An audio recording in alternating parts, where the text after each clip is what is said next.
Thank you for visiting our channel. Please like, share and subscribe for more exciting food videos. Today we're diving into how to bake a soft, green matcha cake with a tender crumb and balanced tea flavor.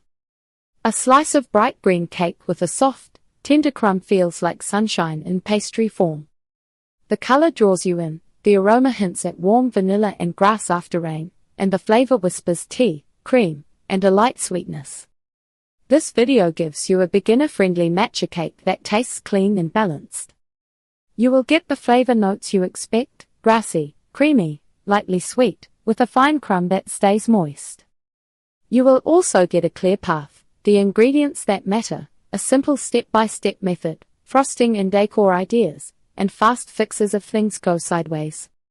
Set aside about 90 minutes, start to finish, including cooling time. You can use 2 8-inch layers, a loaf pan, or go with cupcakes.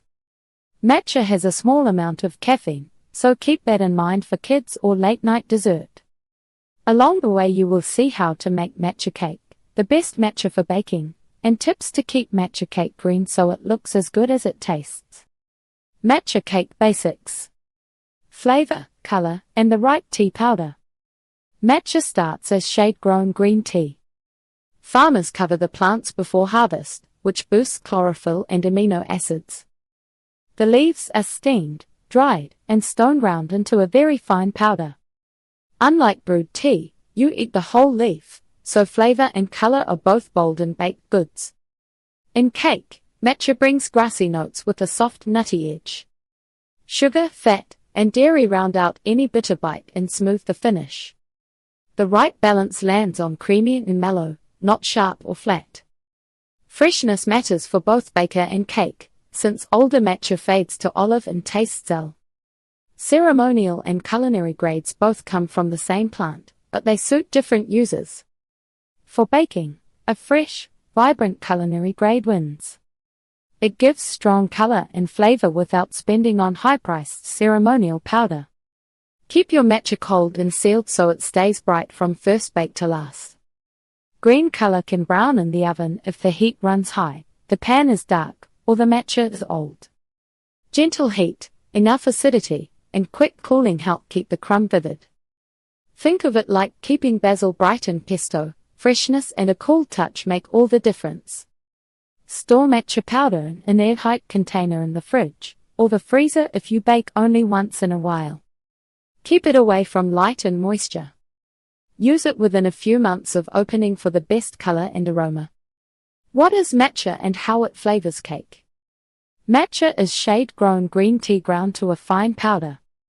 It is rich in chlorophyll, which gives the deep green color, and in L-theanine, which softens the taste. In cake, the flavor reads grassy, nutty, and creamy.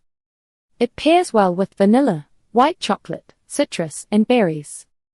A little fat and sugar soften any bitter edge and carry the tea notes through the bite. Ceremonial versus culinary grade for baking. Use a fresh culinary grade for cake. Look for a bright, vivid green and a smooth taste without harshness. Start with 1 to 2 tablespoons per 2 cups of flour for clear matcha flavor. For 2 8-inch layers, 1.5 to 2 tablespoons works well. For a loaf, about 1 tablespoon. Buy small amounts, check the harvest or best by date, and store airtight in the fridge. Ceremonial grade is great for drinking, but most of its nuance gets lost in the oven. Save your money and put it toward good butter or fruit. How to keep the green color bright in the oven. Bake at a slightly lower temperature, 325 to 340 degrees Fahrenheit, on the center rack. Use light-colored pans so the edges do not darken too fast. Add a touch of acidity, yogurt, buttermilk, or a teaspoon of lemon juice, to support color and balance baking soda. Do not overbake. Pull the cake when a toothpick shows a few moist crumbs. Cool on a wire rack and keep the cake away from direct sun while you decorate. Keep matcha fresh, sift it well, and fold it in evenly. Ingredients that make a moist, tender matcha cake. Every part of this cake plays a role. Choose ingredients with care and you will get a soft crumb, steady lift, and a clean tea flavor. Choosing the right matcha and how much to use. Pick a bright green, fresh-smelling culinary grade. It should taste smooth, not swampy or harsh. 2 8-inch layers, 1.5 to 2 tablespoons. Loaf pan, about 1 tablespoon. Cupcakes, 12 standard, 1 to 1.5 tablespoons. Sift matcha with the flour, or whisk it with the sugar first if you see clumps. Fine particles mix in fast and keep the crumb even. Flour, sugar, and fat for a soft crumb. Flour, cake flour gives a fine, tender texture. If using all-purpose, remove 2 tablespoons per cup and replace with 2 tablespoons of cornstarch for a cake flour style blend. Sugar. Granulated sugar adds sweetness, moisture, and structure.